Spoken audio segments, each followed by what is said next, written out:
Hello and welcome, everybody. Well, today, for some reason, I got talked into defending Code of Honor. Since it is Defensive Thursdays and I got to defend bad episodes there, I look at the good spots of of different episodes and movies. Well, everybody focuses on the A plot there, where they have to try to get a vaccine from the planet there. But uh, Picard and Dr. Crusher do have a good relationship where she's able to talk to him just like as a friend instead of Captain the Doctor or however the hell, like co-workers and that. And there's people say, oh, Picard would never let a kid on the bridge, but first of all, he's closer with Dr. Crusher than any other crew member, so he'll make an exception for Wesley. And if I'm pretty sure with Picard, any kid that's interested in joining Starfleet and sea operations, I bet you he'd let him on the bridge just so that they can see what it's like to join Starfleet and all that, be in Starfleet. So he does let Wesley on the bridge there. There's the acting's a little rough, but this is the only the third episode in the thing there. But that's pretty decent, you know. But the biggest complaint I've seen on this episode is that it's racist, you know, because they got it's the group of black people on the planet. I Hey, Resolute, feel free to come up here if you'd like. There, I'm just sitting here defending Code of Honor, but people say that's racist, you know, because it's a group of black people. Well, it may not necessarily be racist. Would they be complaining if it was any other group of people that to talk? And the actor there was you know, it's a good opportunity to get new places in there, and they happen to pick some African people for the role. And people say, oh, so granted, there is a lot of bad writing in this, but maybe the way he talk that's just the way the best actor that they picked just happens to have that accent there instead of their. So we want to say it's racist just because they of the way they're talking and the way this episode was written. You could say that about a lot of episodes. What about the episodes with the blonde bimbos? Is that one racist because it's all blonde people in there and all white people? Or what about the one with the Irish there with the poor farmers and they're all a bunch of drunks? Is that nobody says that claims that one's racist? You know? Or there's a one episode in DS9 where people were saying with the Rumpelstiltskin there. That was originally supposed to be a leprechaun. Now the reason it was a leprechaun is because Cole Meany threatened to walk with. They put that episode out with the leprechaun, but but for some reason this only episode people claim that's racist when really I don't see the racism in it. Now, could have it been written better? Yes. Could have it been acted better? Yes. But it's still early in TNG, you know, early in the thing there. But ah, uh, now I lost my train of thought. I was going, you know, I thought Tasha Yar did pretty good, you know, and really there you could say there's a little bit of sexism in it, but we've had that in our history before we were. But we're progressing past that. Who's to say this planet won't progress to become more like we are becoming? You know, where everybody's treated equally. You know, sometimes sometimes episodes need to show you the bads in the past in order to show us the goods in the future, and that's something that's good with this. Hey, Resolute, welcome. How's it going, Gorilla? Yeah, somehow I got talked into defending this episode. I'm trying to fit. I'm just rambling on here how I'm defending it. Not saying it's a But great I'm not saying it's a good episode, but I'm defending like people were saying it was racist and stuff. I'm not sure if you're listening on that. oh yeah, it's not racist. Yeah, but It's people claim racist to the new people, but then again, yeah. my very existence is racist to those people. No, yeah. They Oh well, they according just to the gotta same people, I'm understand that. 80% oppressed. So Yeah, that I'll be right back. all right. But I will say another good. I like the look that they had of the planet there too. It had a nice different color. It felt kind of alien and all that. But you think that civilization that could transport would be able to have would be able to block sensors and all that, but of course the Enterprise was having trouble adjusting their sensors and that. To pinpoint on the, but of course this is the same thing throughout the thing. It seems like the sensors get more and more advanced throughout the season, or throughout the season and the whole series. But I wouldn't say this was my greatest episode, but it was all right. Yeah, there's it's not nearly as annoying as like when you get them singing like in Way to Eden and all that. That I think the on those episodes there that sings. But you can also look at these bad episodes, make you appreciate the good episodes all much better. What do you think, Resolute? I don't think it's a bad episode at all. Oh, It's it's not in top tier, but it's nowhere near the bottom 10 episodes. yeah. Well, what would you say is your bottom 10 or bottom one?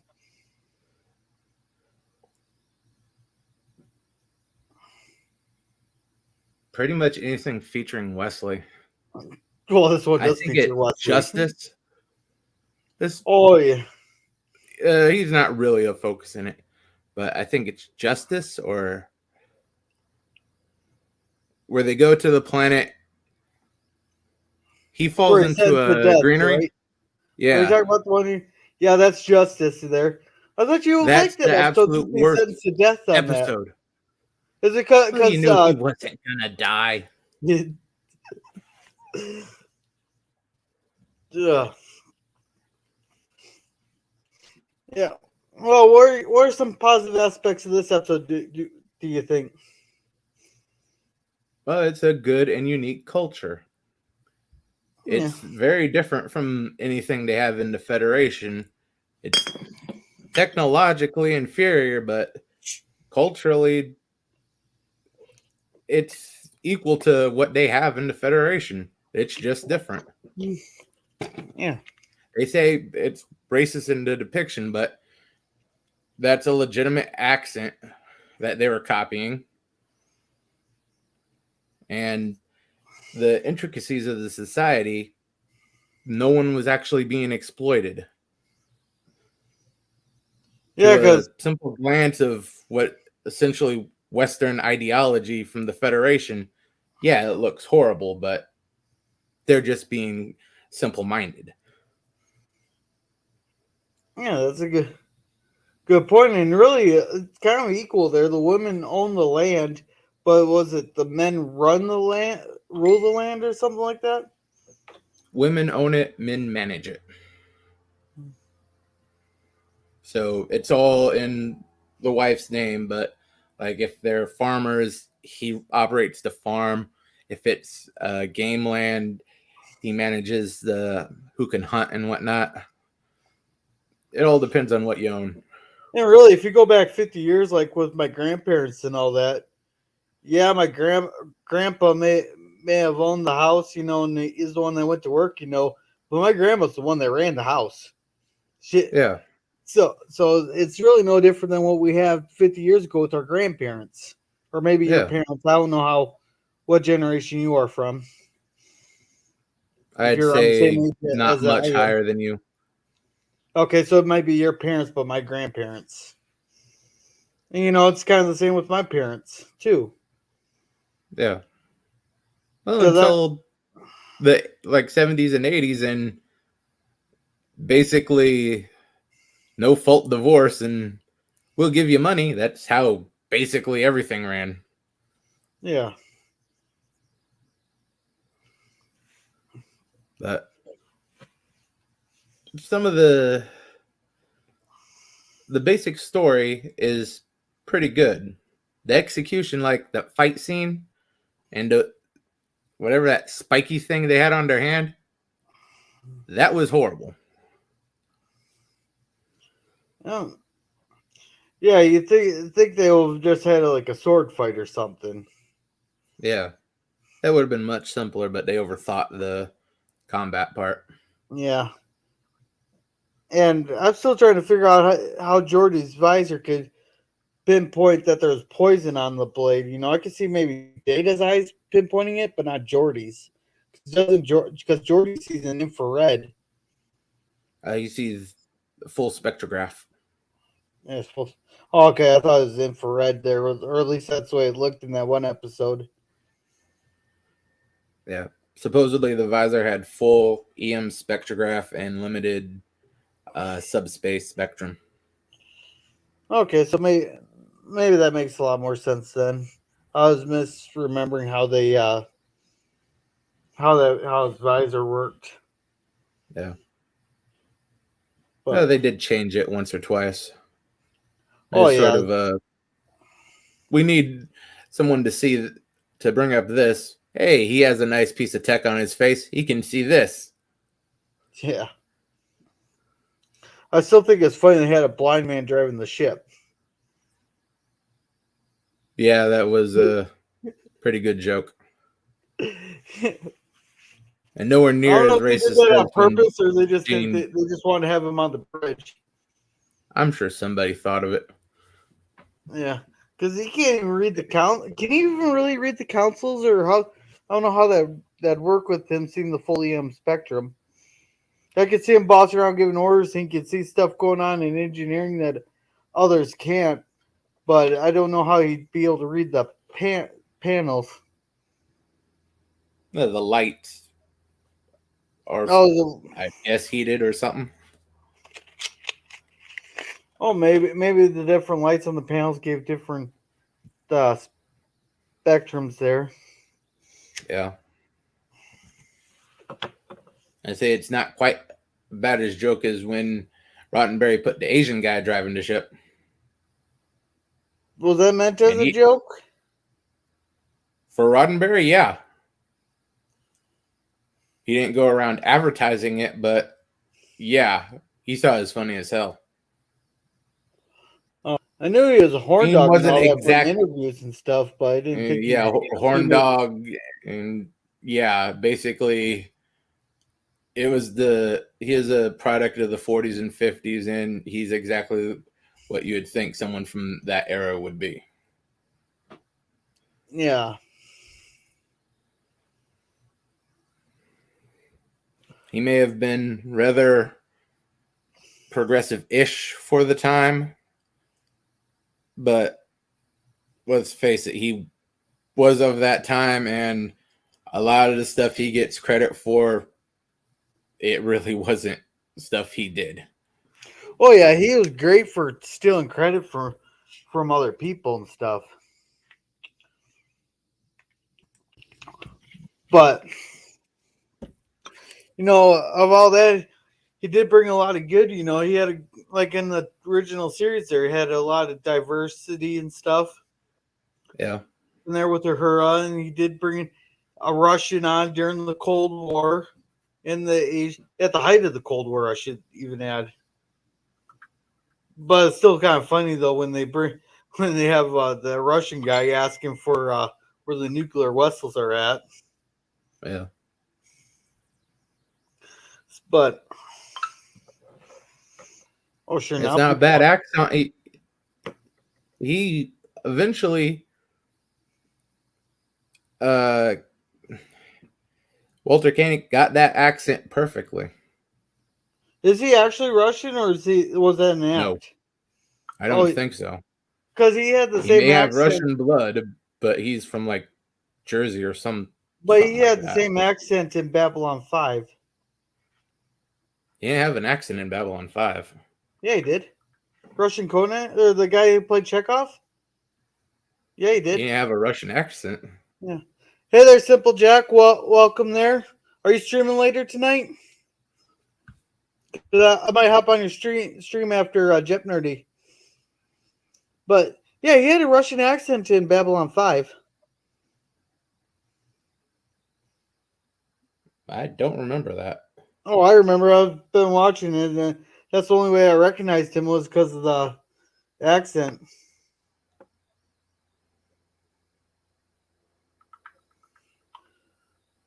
Yeah. I think I might actually join Jet Nerdy tonight. I'm going to go up against Dork Knight and Mercer here. I keep But forgetting that on Thursday now. yeah.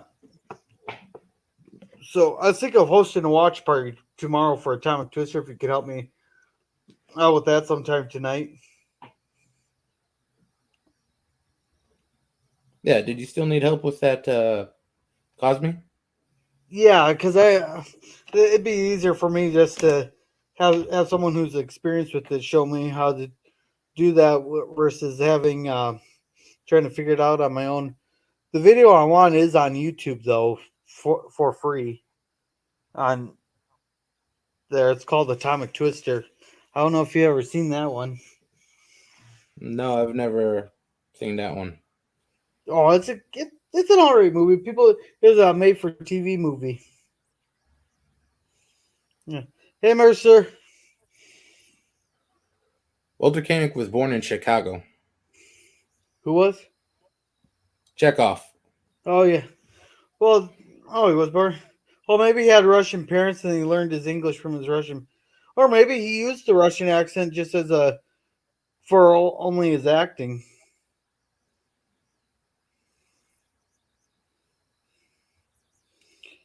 No, I've not seen that, Mercer.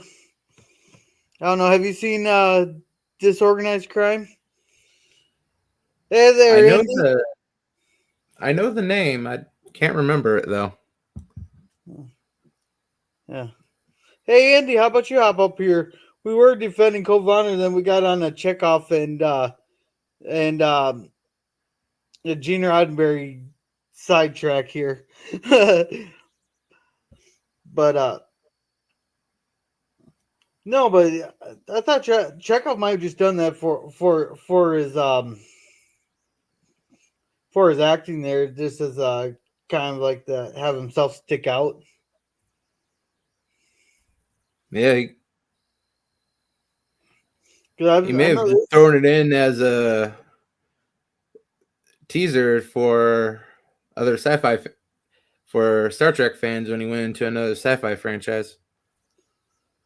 or that Gene Roddenberry really did want a Russian on there. Oh, hey there, Indy. Hey, how's it going? How you doing, Indy? Hi, Resolute. Yeah. Did you just say So Wesley? I said Resolute, Oh, not Wesley. Resolute. So you guys are talking about Chekhov and his Russian accent.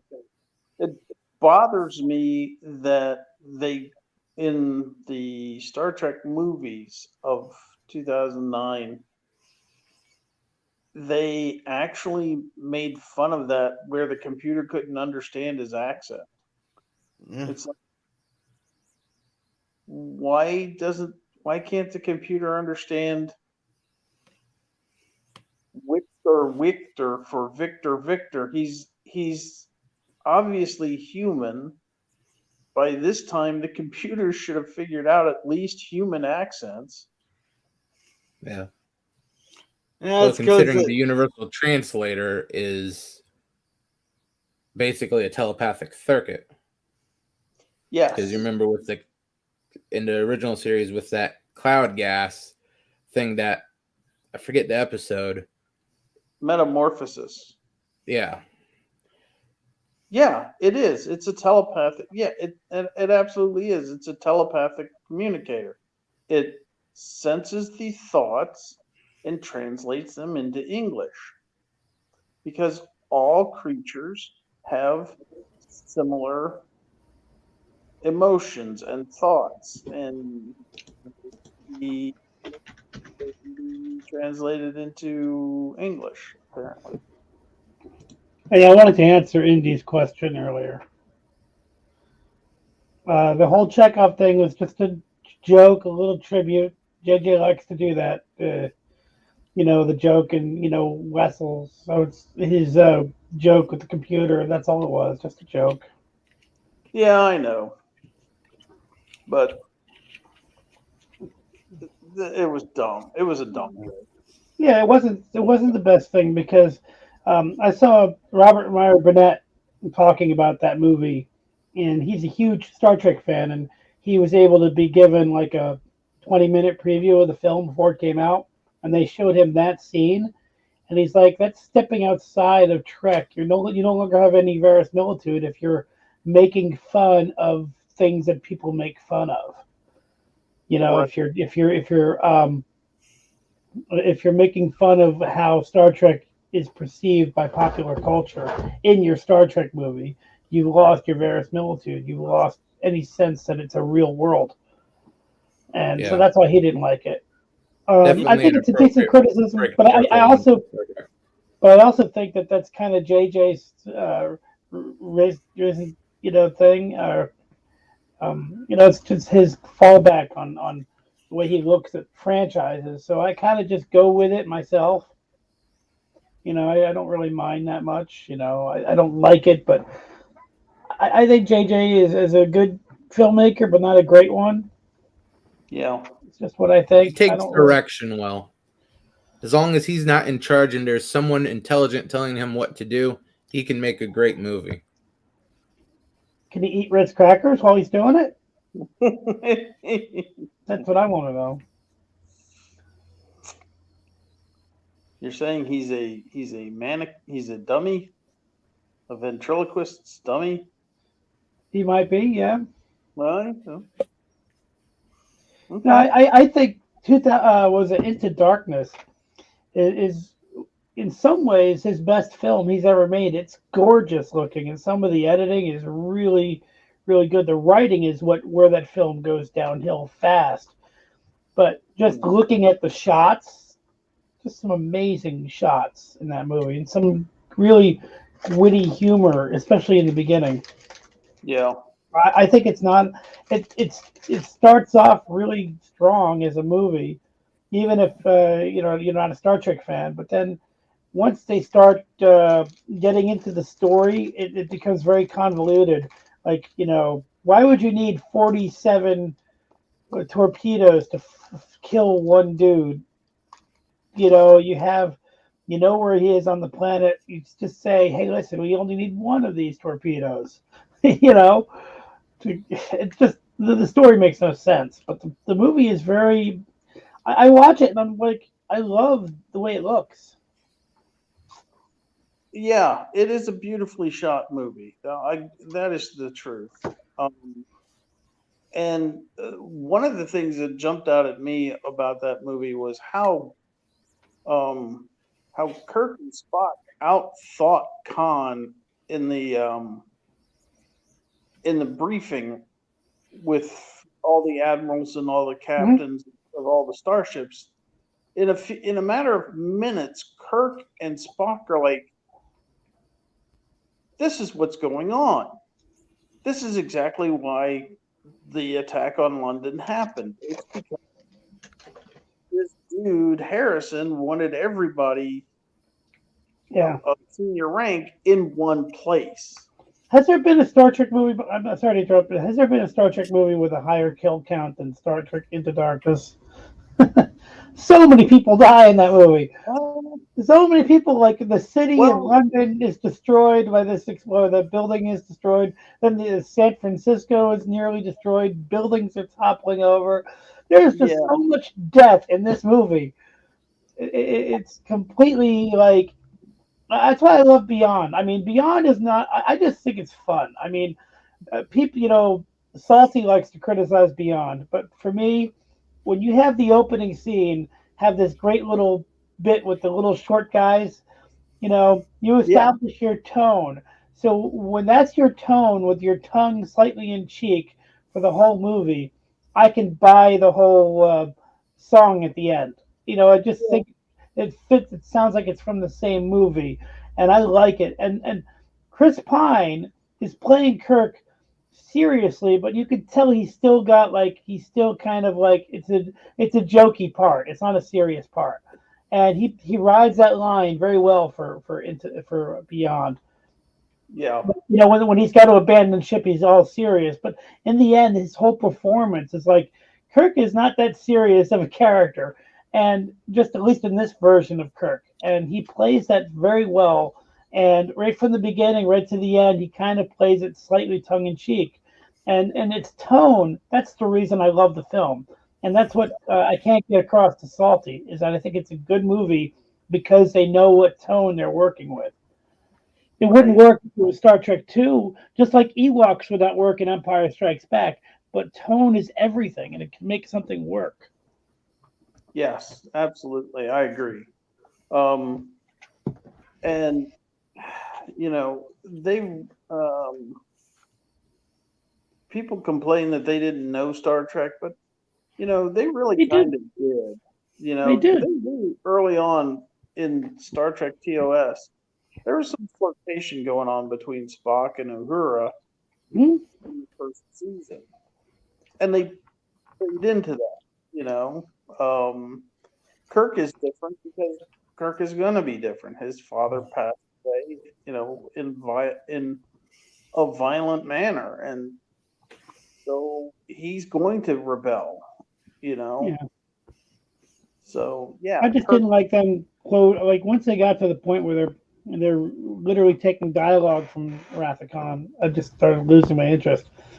By the way, did you guys watch Picard yet? The new episode? No, No, that came out today. I couldn't stay up past midnight. Thankfully, I Yeah, haven't seen but I just wanted any to of the make new sure season. what I didn't want to spoil it or anything. I Not that there's haven't seen. anything to spoil at all. It's Yeah, pre spoiled. The show is I didn't garbage. see yeah, last week's episode Yeah. yet. That's how Mer- far behind I am. There's yeah. nothing to spoil. I was cleaning yesterday because I had to prepare for an interview and I had to want to get the office clean. I just watched a few episodes of The Orville from the first season. I'm like, this show is so much fun. I don't, it's all these plots have been done on TNG, but yet they have these characters that I love, and I'm just like, man, this is great. I wish that there was this much energy on Picard, but Patrick Stewart is just so old. He's just Yeah, he so old. really is. He was doing like he if this same episode was made, in the '90s, he would be killing it. But he's so struggling so hard to get through this episode. Yeah, like I say, I haven't seen it. Yeah, but I'm not giving anything away. He's delivering his lines slowly. He's just Oh, real? Okay. Yeah. yeah. Hey Mercer, I think this comment was directed at you. Yeah, Nope, somebody, nope. Thomas wants to know. I like that scene. I like the whole movie though. I think the whole movie's. I like Jayla. Jayla is one of my favorite guest stars because she's this cool chick, and what's cool about her is that you just kind of want to hang out with her. She's not some like ultra deep character who is like a message to the audience about feminism. She's just, hey, she's cool to be around. She's fun to be around, and I think you know they've never had a character like that before. Who she comes in and she's just fun to hang around, and I love her makeup. Her design, and I Yeah, just love her. I love her wit. I think she's witty and funny. And that actress, I think she's awesome. Sophia Bertelli, I think her name is. She's fantastic, and as kind of just this character who comes in. I don't know anything about her character, but I love it. I think she's great. You know, I don't know what is welcome Matt. I mean, she just had so many good little lines, and she's fun. Well, mean, she how was is this good looking. I'll working? give you that. What's that? Everything else, she was good looking. I'll give you that. Everything besides that completely fell flat.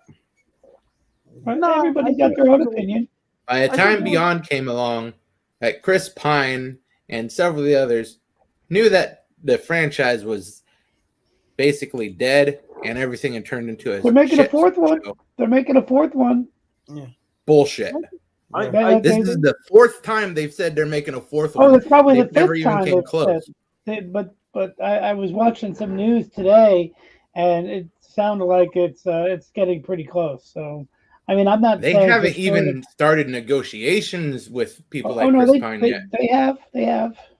The report that went out a few weeks ago that they knew nothing. Their agency knew something, and they knew a little bit. It Chris was Pine kind of. shot it down like last week or Well, we'll something find like that. out. We'll find out if they're really making it. But I bet you I'd have to say it seems like they're doing it. They'd They have might to not. throw dump trucks and dump trucks of money they quite frankly don't got at that to something they know wouldn't pan out. Quite see. frankly, Paramount is in such fucking disaster mode right now. They don't got money. Yeah. Paramount Plus is just bleeding buckets and buckets of cash for them. All the streaming services are actually bleeding money because they're trying to make content. So Not to this point. Huh. They're like Max and Netflix, especially. They're turning profits. Paramount, I don't nothing's know. close. You know, Netflix, for example, is spending $15 billion a year on content. So they're not really they have a lot of money, Netflix but has they're not 40 making million profit yet. subscribers worldwide. Anyhow, I want to say a quick welcome to welcome there, Cinnabon. Cinnabon's here in the chat. By the way, at some point I think Salty is going to do his Jeopardy. Yeah, that's always at 8:00. 9:00. What time is it? It's already 8.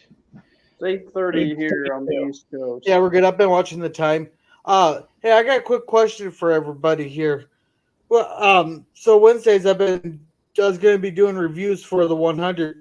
Would you guys rather have like a watch party with commentary, or would you rather have me just kind of review over the episodes of stuff I like? I don't know. I've not seen the 100. If it involves the 100, I am out. Okay.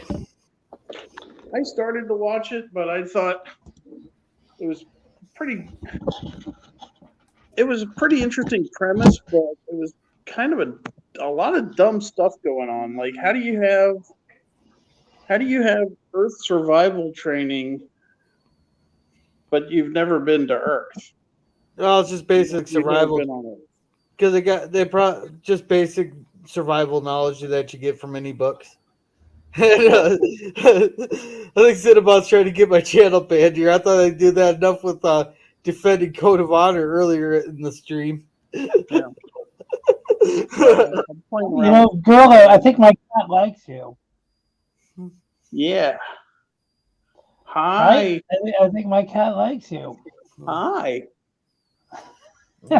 Hi. How are you? I She's just don't know where chilling my like a cats little- are at.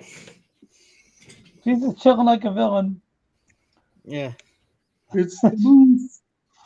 And also, so I was starting out the stream defending Code of Honor. What's your Resolute? You get to pick the next episode I get to defend.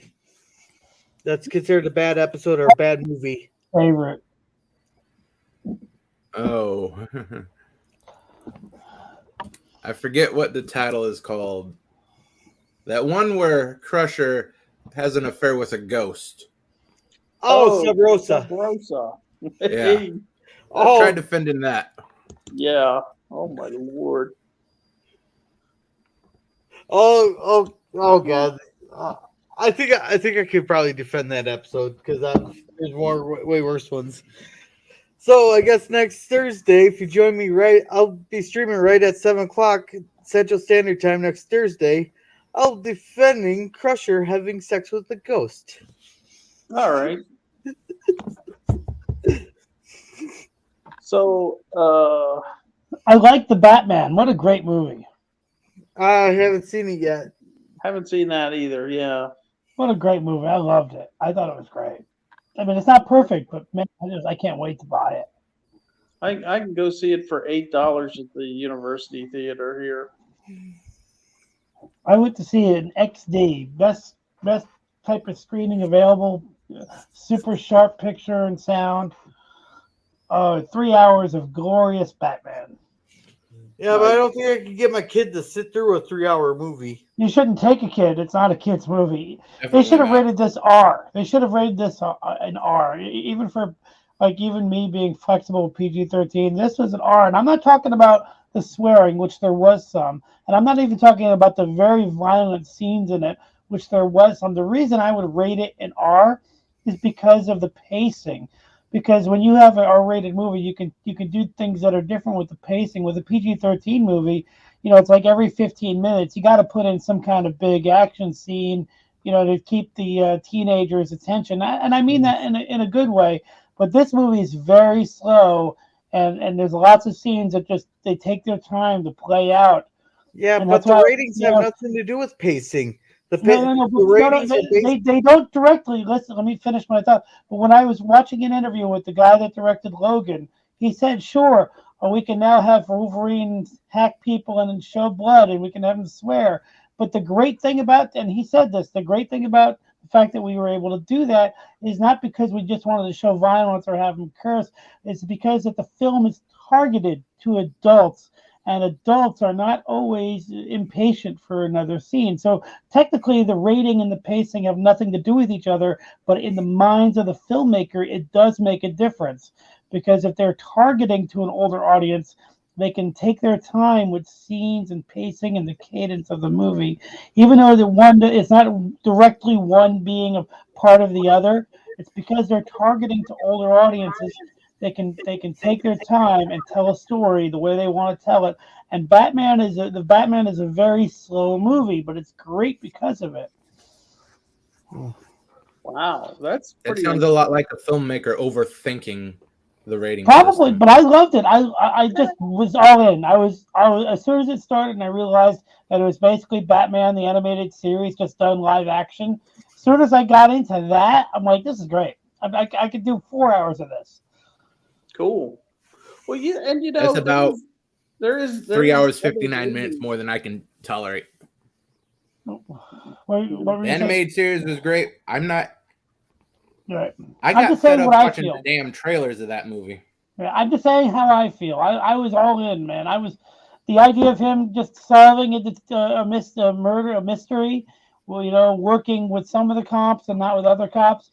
I'm all over that shit. I thought it was great. I didn't need an origin story of Batman and how he got here and what's happening with. I liked the story I got. I think everybody knows the origin of Batman and Yeah. Spider-Man and Superman and hell, even some of the others these But days. like I said, you have the violent murders and you have the cursing, all that stuff. But I think the real thing is that the pacing is just so different. It's so antithetical to what Marvel's doing, where okay, every 15 minutes let's put in a huge. And I love Marvel, but they put in like a huge special effects action scene. This movie was like, okay, let's have a scene where he's talking to one other character. I'm not doing any spoilers, so don't worry. Where he's talking to one other character, or two people are talking, and it lasts a while, and the scene completely resolves. And some people are bored to tears, but other people are so entrenched by it, they like it. I think that I'm glad they did it, and I really liked it. Well, there's other ratings, right? There's NC-17, I think. Yeah, you don't want to go there because that'll be the death of your movie. X is also, but this is PG-13. I don't know how it got PG-13 because, by the way, without giving anything away, the death of the first guy is very violent, but they don't really show it. But it's violent anyway. But but they got away with it. But I still think it feels more like an R movie. Yeah. Just how it feels and how it looks, and Yeah. the kind of material that's in the movie, the kind of stuff they're talking about. It's very like if you like Zodiac or if you like Seven, and then if you like the really dark Batman stuff, that's what this is. Yeah. And I'm trying not to give anything away, but I just think I thought about what that guy said about Logan, and he said, yeah, sure, we can now make an R-rated, we can make him swear, we can make people bleed when they get cut by his claws, but what that gives me the opportunity to do, and me trying to paraphrase what he said, is what that gives me the opportunity to do is actually pace the film differently than I would if I was targeting teenagers. He was able to pace it differently. He was able, and if you look at Logan, it's a very slow movie as well. It's very, there's a lot of scenes where very little happens, but that's filmmaking. Filmmaking in the old days, especially, was like that. Mm. Look at Rocky. The first Rocky, I think Rocky was G-rated, but you look at that movie, almost so little happens in it except for you getting to know the character and you getting to know the relationships. But Yeah. so little happens in it. Yeah. The only difference is back then there was quality, Yeah. not just Sorry about this, everybody. I got bad comic lines. President is spending his Damn vacation. it. Planet is But I like the Batman. I don't think it was perfect. There's little issues I had with it, but I think as somebody who wanted to see a Batman movie without another origin story, I really like Batman. I really like the Batman. It's just me. Yeah. I was going to be the first guy to criticize it, and I liked it. I mean, I was going to be the first guy that was going to hate No Way Home because I was so sick of hearing about Spider-Man before the movie came out. Guess what? I thought it was fun. I thought it was kind of like Generations. Like that's what Generations wanted to be, is like having two different kinds of characters that are legendary, like two captains finally interacting through some kind of weird, anomaly. Here are the different Spider-Men, interacting in the same way. Like Generations is a terrible movie, but like that's what they were trying for way back then. Is what they actually got right with No Way Home. Mm-hmm. Oh. Which Yeah, don't sun you is hate it when blowing your up, videos Thomas start Potts? playing? In what movie? What's that?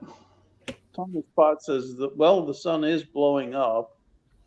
He's talking about Generations, I think. Hey, Thomas, I don't know what you're talking about. Yeah. Yeah, As you might usual. be talking about Generations because Soren does blow up a sun or two in that. As for did I see the trailer for the motion picture? Yeah, I was impressed. I might go see it in the theater if they play it near my house. If they don't, I'll definitely be watching. I'm not a huge fan like Robert Meyer Burnett of the motion picture, but I definitely appreciate it. Although there are a lot of stuff that I liked in the old version, like the statues of the Vulcans with the Lurpas, and I think they got rid of that in the director's version. Do you ever notice that on Vulcan? No, you see these giant you I see know these what giant you're talking about. statues. You see these giant statues of Vulcans, and they're carrying the Lurpas from Amok Time. The weapons that Kirk and Spock are fighting with. Yep. And I think in one of the subsequent versions, and I could be wrong, it's been a while, the statues are not in the film anymore. I don't know. I could be wrong about that. But if you look at the motion picture, it really looked like them bringing the original series up to feature film quality by putting in things that are just little things from the original series and amping them up a little bit. It's just, even now, even with this new version where they improve the pacing, it's still, the movie's too slow. I like it, but Yeah. it's still too. And I watched Wrath of Khan a couple weeks ago at where Shatner was showing up. He showed up at the end of the movie and started talking. That movie is very slow compared to today's films. If it was made today, Kirk and Khan would meet up within 15, 20 minutes of the movie starting, if not sooner. I don't think they meet up. I don't think the Reliant and the Enterprise meet up until like 43 minutes into the movie. That's a long time for a lot of new audiences, but I think it's still a straightforward plot, and that's why it's very, very fun to watch. Well, and when the action does get going, it really Yeah. ramps up. And every shot counts. And what the ships do is a reflection of what their captains are. You know, the ships and the captains are almost like Khan and Kirk. They're almost inseparable. I think it's a brilliant movie, but it's a movie that audiences today, some of them appreciate it, but not everyone. It's still very different than what happens today. Like, and I do like some of today's movies. Infinity War, for the first half an hour, is a ton of fun. It's so much is happening, and yet the whole scene in New York is so much fun to watch. You know, it's like you're embarrassing us in front of the Wizards. Great stuff. Just so much. You can't even believe you're watching it. Kind of fun, but you know, after like 20,000 Marvel movies, you kind of get sick of it. Oh, they are there? Okay. On Wrath of Khan, though, I do think it's a little bit of a pat answer that, oh, he's 20th century, he's thinking in two dimensions. Well, even in the 20th century, if he's a real soldier, he'll be thinking in three dimensions because Yeah, but he's a real nobody soldier, thinking- but he's not a captain like Kirk. He's not a starship captain. Kirk is so much more experienced in being a captain of a starship. And that's the only point that they were trying to get across, and that was the best way they could do it and still leave it simple for the audience. Well, no, I think they did a better job of even that when he's looking for the override. And he's like, "Where's the override? Where's the override?" Yeah. That comes across better than the fact that Spock points out that he's thinking in two dimensions, because he's a soldier of the 20th century, and if he's thinking strategically, he's going to be thinking in three dimensions, because he's got at his disposal in the 20th century, potentially he has aircraft, he has tanks, he has missile launchers, he has ships at sea, he has submarines. But he's never fought a nebula before. Yeah, but even so, he's still.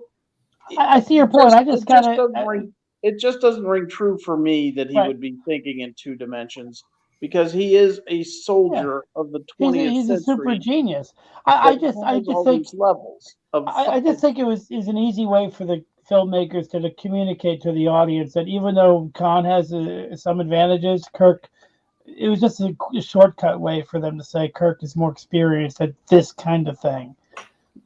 It's just I don't know. I'm not saying you're wrong or anything. I'm not trying to be like Salty Trekker, where I'm sitting back in my chair saying, well, this is what I think, and that's just the only answer there is. I'm not trying to be like that. I'm just saying, in my opinion, I just think it was kind of a shorthand for saying that's what I think. Anyway, he's better. Yes, Just kind of fight.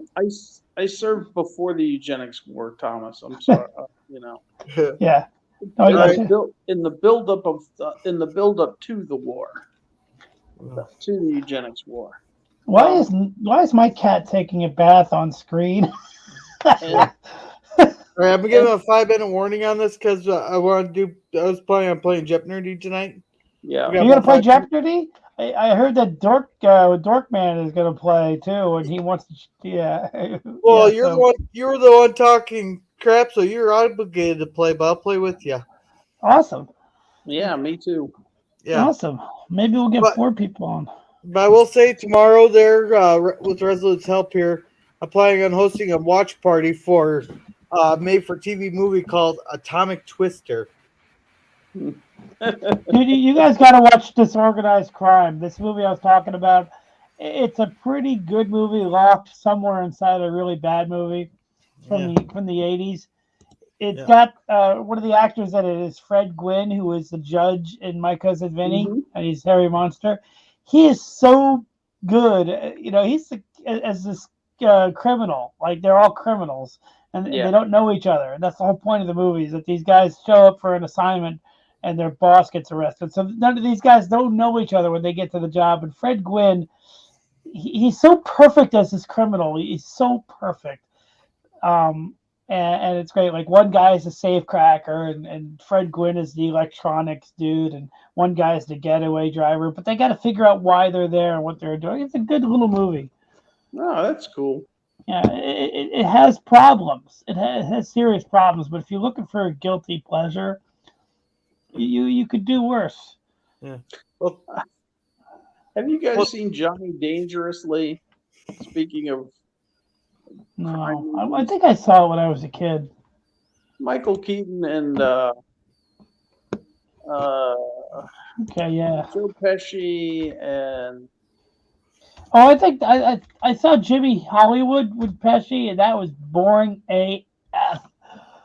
I think it's pretty good. Johnny Dangerously, Johnny Dangerously is just Yeah. a fun little take on the mob. Yeah. You know, hey, Mercer, I think this Professor question's directed Brady- at you and Thomas there. I heard yeah, I heard it's that not I heard that Minecraft, they are gonna do some Fathom events showings of the director's edition. I don't have any dates, but I'm assuming it's going to be early in April when the film comes out on Paramount. But I don't have any dates. But I heard Fathom Events is going to be showing it. They might only show it in LA and New York, but maybe they're going to show it elsewhere. I have no idea. But to see it in 4K crystal clear might be even better on TV, like in some ways. I don't know. You guys ever see a movie called Oscar? No. no. It's got Stallone in it, right? And it's a comedy, and the whole thing is filmed and acted like a stage play. The whole thing takes place in one day, and it's mostly on one set, and there are just people coming and going. So you always get the sense that they filmed it that way because Stallone starts off pretty bad, like he's not doing very good in terms of acting, but he starts to get better as the film goes on, and he starts to, you almost forget it's him. Not that you don't forget it's him, but he's almost good. He starts off terrible and he's almost good. But the idea of the movie of all these characters that come in and out of this house at the beginning, throughout the movie, it just adds to the story. And they're all great character actors. Like the guy that was in, that Deep Space Nine episode where they're in Vic's bar and gets taken over by gangsters. So he's talking to the guy and he's like, "I want a cheesesteak," and I was gonna shove it in his face. That guy, Jimmy Starr is his name. He was in this movie, and I think he's in it. And he was so good. So they just got a bunch of character actors in this movie. Like, who else I got? You ever see The Mask with Jim Carrey? Yep.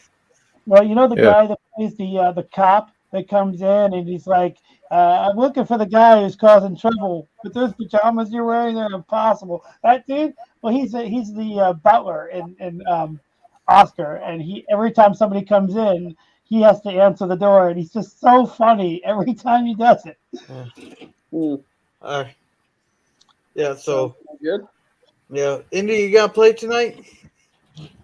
Do I what? Yeah, I'm You gonna gonna play Jump Nerdy? Yep, I am. I don't even Alrighty. know where the stream is. You want I first don't round see or it. second round? I don't care. I usually do better with the second round, Alrighty. but I don't care as long as I'm. Does anyone see a stream for it yet? Actually, I might just try to get into the first round. Okay, I'll hold off then. According to Thomas, he's getting it ready. Okay, Yeah, So- so that sounds good. He's having trouble getting people on anyway, so we might both be in the same round anyway, Gorilla. no, Dork Knight Mercer challenged Dork Knight on Oh no, it's vice versa. He challenged me, but I don't know if he's gonna be Tuesday. there. You guys were talking smack to each other, so Yeah, we were talking smack to each other. So what came first, the chicken or the egg? Norma, what came first? Well, the egg came first. Well, did you know when the chicken cruster wrote and he was asked why? He said he had his own damn reasons.